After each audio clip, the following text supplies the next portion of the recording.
Hey man, we got an Ezgo gas cart here. Problem is it ain't running. What I'm gonna show you is, if you look at it, first thing you always want to do is test the battery. Volts, DC 20 volts. And if you look at your voltmeter, it's gonna be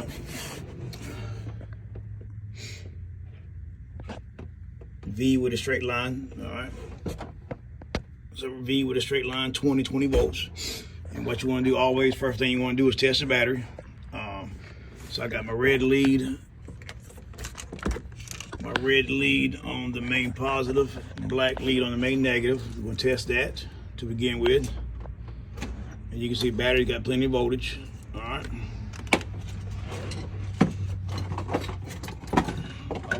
Always check and make sure your battery connections are good. Tighten this up a little more. All right, next thing you want to do is check your voltage on your small post and your solenoid.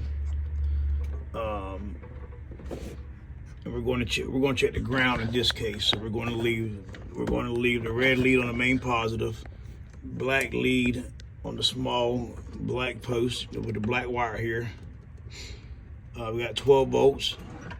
When you hit the gas, all right, there you go. When you hit the gas, voltage drops, which tells me we got a bad ground. And let me check voltage here, because your ground for this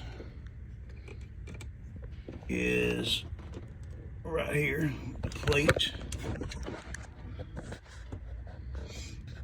So we're gonna check voltage on this here.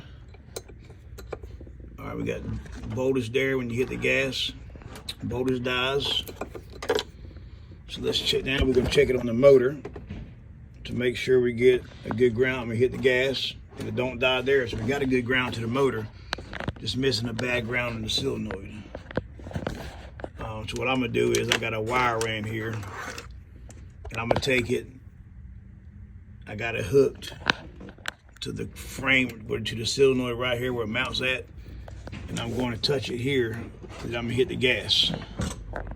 We'll see if it cranks up. Yeah. All right, so the problem there is we got a bad ground on the frame, which is rare, man, in a gas car, but always check it, make sure, man. All right, man, stay tuned, man. I want to show you that. That way, this is a 2020 EFI engine. Just want to show you that, man. All right, man, stay tuned, man.